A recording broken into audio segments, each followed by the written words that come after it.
কি গো, তুমি যে সারাটা দিন শুধু গল্প করে করেই ঘুরে বেড়াও, আচ্ছা সংসারটা চলবে কি করে? সেটাই তো ভাবছি গিন্নি। আজ বাজারে যা দুর্মূল্য জিনিস হয়ে গেছে, আজ ঠিক মতন ব্যবসা বাণিজ্য না করলেই হবে না। আর আমার কাছে তো তেমন পয়সা নেই, কী দিয়ে যে কী করি তাই ভাবছি। দেখো, ঘরে তো তোমার মা বাবা আছে, একটা ছেলে আছে, এদের খাবার তো জোগাড় করতে হবে। আচ্ছা গিন্নি, বলো তো কম পয়সার মধ্যে কি ব্যবসা করা যায়? তুমি এক কাজ করো, আমাদের এই দেশে তো খেজুর গাছের অভাব নেই, তুমি খেজুরের গুড়ের ব্যবসা করো। হ্যাঁ, তা যা বলেছিস, এতে কম পুঁজি লাগবে। ঠিক আছে, তা আমাকে কিছু পয়সা দে। কত দিলে হবে? 1000 টাকা তো লাগবেই। বেশ, চলো আমি দিচ্ছি, তুমি গুড় নিয়ে বাজারে বিক্রি করতে যাবে। হ্যাঁ চলো।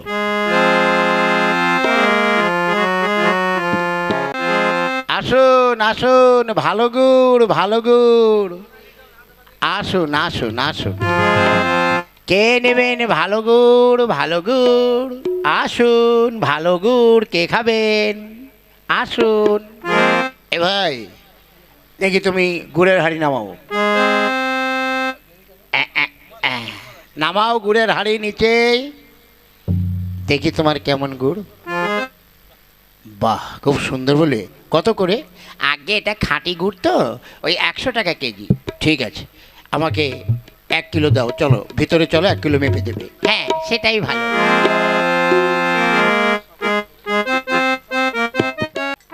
গুড় গুড় ভালো গুড়, অরিজিনাল খেজুরের গুড়। ও ভাই, দেখি দেখি তোমার গুড়। এই দেখুন ম্যাডাম। বাহ, কত করে গুড়? হ্যাঁ, আগে 100 টাকা কিলো। ঠিক আছে, এই এই এই এই এই আমাকে 100 টাকার গুড় দিন। এই নিন। এই ভালো হবে তো? আমার ছেলেটা খাবে কিন্তু। হ্যাঁ নিশ্চয়ই, আপনি ওই গুড় দিয়ে রুটি পিঠে যা করবেন খুবই ভালো হবে। আচ্ছা, আমি তাহলে আসি। যাক, আমার গুড় সব শেষ, কিন্তু একটা ব্যাপার, কোথায় তো অরিজিনাল গুড় দিচ্ছি, কিন্তু এই যে গুড়, এই 1 হাঁড়ি গুড় কিনে আমার 3 ডবল লাভ করতে হবে। বাড়িতে যাই, এই গুড়ের মধ্যে আমি কিছু আলু সিদ্ধ করে ভালো করে অনেক করে বানাবো।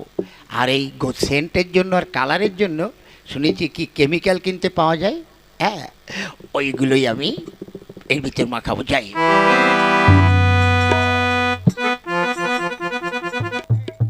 ও মা, এ কি হলো? ওই লোকের গুড় খেয়ে আমার যে ঢালাই আরম্ভ হয়ে গেছে। ওই যে বাবা, ও হে, কি হলো? এখন কি করো? থু, থু। ও দিদি, তোমার কি হয়েছে?